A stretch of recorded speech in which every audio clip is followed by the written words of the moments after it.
seen some people trying to go from zero to hero. I think sustainability is everybody's responsibility, but I don't think you can just change overnight. You try taking away all your plastic bags at home, you see whether your parents go after you or not. Hi there, my name is Danny. Terence, John and I, we are the three founders of the workshop here. We are actually EDR2. When you come down to Vidacity, just across where the little canteen is, right, and you will see a glass door that walks into our space. So in this space, we are trying to build a DIY culture, gaining more people, especially those who have never done it before, to become a part of our family. It's a natural progression rather than something impacted me. Because all my life I've been doing technical stuff, right? Since young, I fixed a bit of car engines, study engineering. Then after that, worked in a couple of firms, a total of 15 years in technical installations. And then when I come out, guess what? So sustainability was one of the things that I think was quite appealing to me. So I started doing more, driving people into learning, doing DIY stuff for themselves. In a DIY culture, not only are you able to achieve better quality by understanding how it's being done, you will be able to determine not only just the cost, but also the quality they are looking for. The second thing, of course, is that doing it yourself, it means you're already earning your own labor, right? So you are actually spending more money into the item itself, the component itself, which means that you will probably buy better quality components. Thirdly, by doing it correctly, remember, if you do it as a business, there is always the quantity KPI. How many need you do for keeping yourself alive?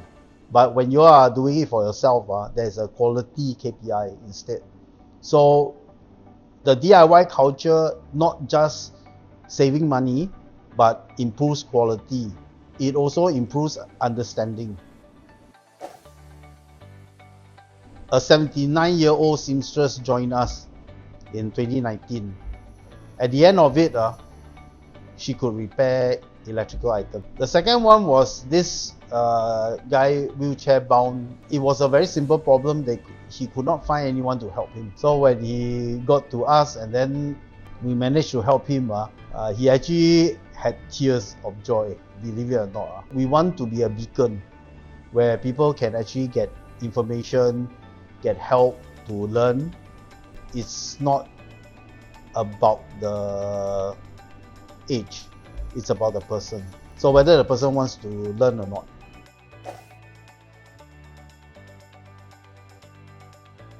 For the younger generation, you all don't hear this so much.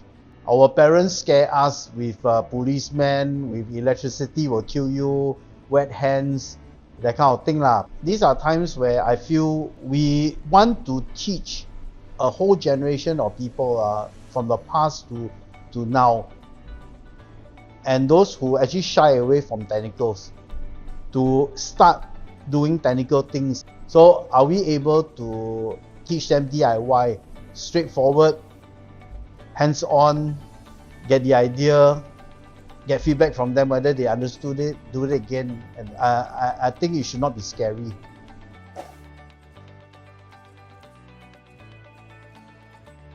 I mean, I work with public for some time.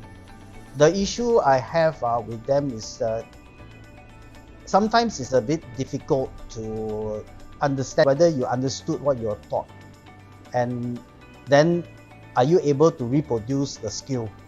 So that's why in our programs, we always try our best to keep testing them to see whether they fully understood before we move on to the next.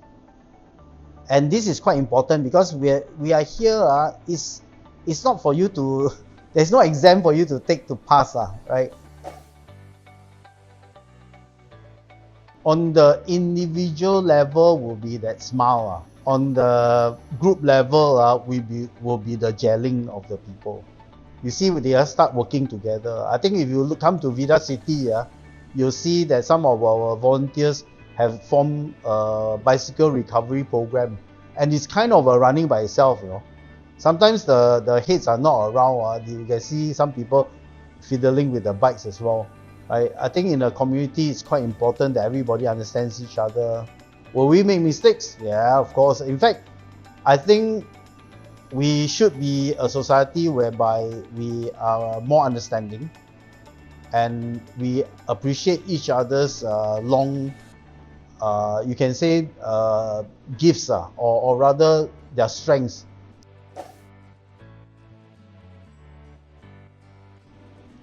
I think my advice has always been the same. One of the very strange phenomenon recently is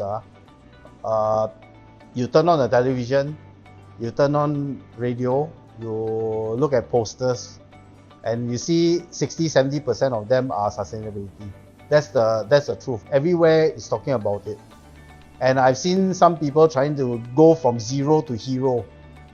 I think sustainability is everybody's responsibility, but I don't think you can just change overnight. You try taking away all your plastic bags at home, you see whether your parents go after you or not, right? But so what I'm trying to say is try to focus on one thing and do that thing, do it well until it becomes a second nature before you go on to the next. Like bringing your own water bottle is one of them, and that will take you some time because you leave your bottle, you will forget to fill it up.